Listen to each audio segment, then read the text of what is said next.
Hello, welcome to the Beginner's Guide on chess openings. This episode we will be focusing on the crab opening. The crab opening is very useful and allows you to take both sides of the board while your opponent focuses on the center.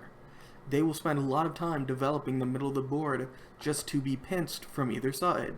I hope you learned something. We will be going over 2 games on white and 2 games on black, showing you the main line and kind of how the crab opening operates.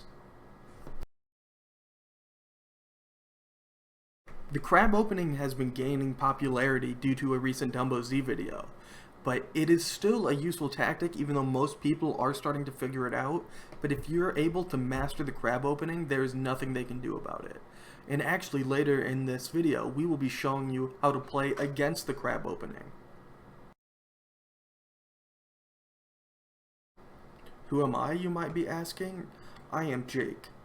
I have played chess before, and I am rated on chess.com.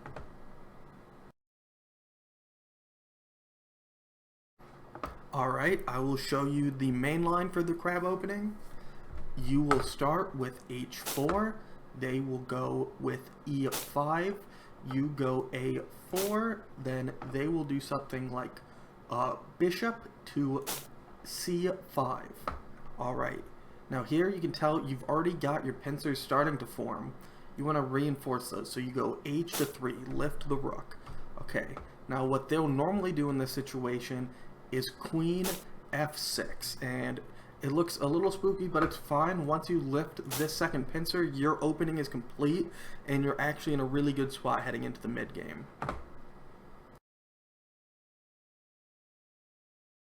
Here is one of those tricky situations you might find yourself in every now and then. Again, you play your main opening, you start with h4, they counter with h5.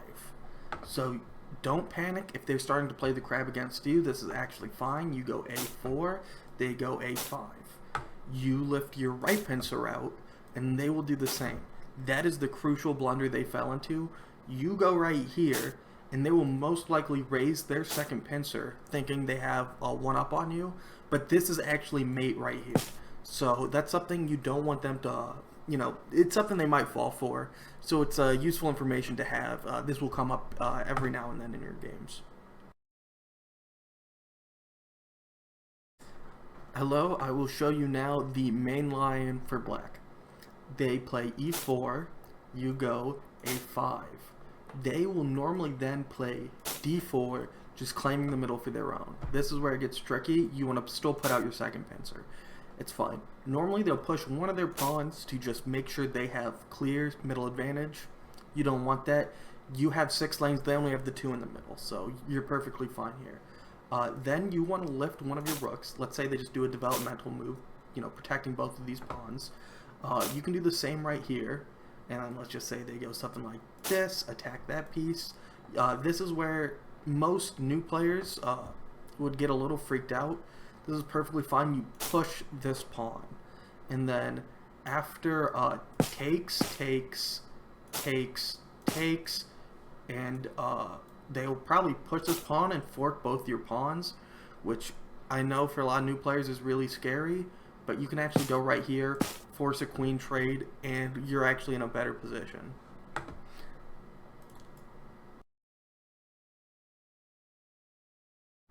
Now for this, we're going to switch it up, and we're going to review what the engine says the best move is to play against the crab opening.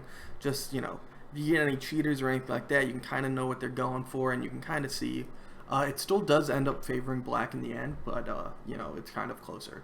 So you go e4, you go a5, they'll go d4, and then you go h5. And this is looking pretty normal.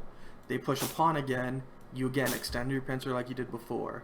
Now, if they push this pawn as well, this is where you've got them in an easy trap. You push this pawn again, they push this pawn, you push that pawn, they push this. It's just kind of going like you'd think, and boom, right here, you get a free knight. And you're really set up for victory at this point because while you do lose a pawn, it becomes a knight, which is typically better for you. Then after queen, d2, You clean up this pawn, and then normally the queen will get scared again, and it'll go back to d1. Then you take the other pawn, and you've got a mad face for your crab, which is very intimidating. You can even, poke one of its eyes out later. The moral of it is they're boiled at the moment.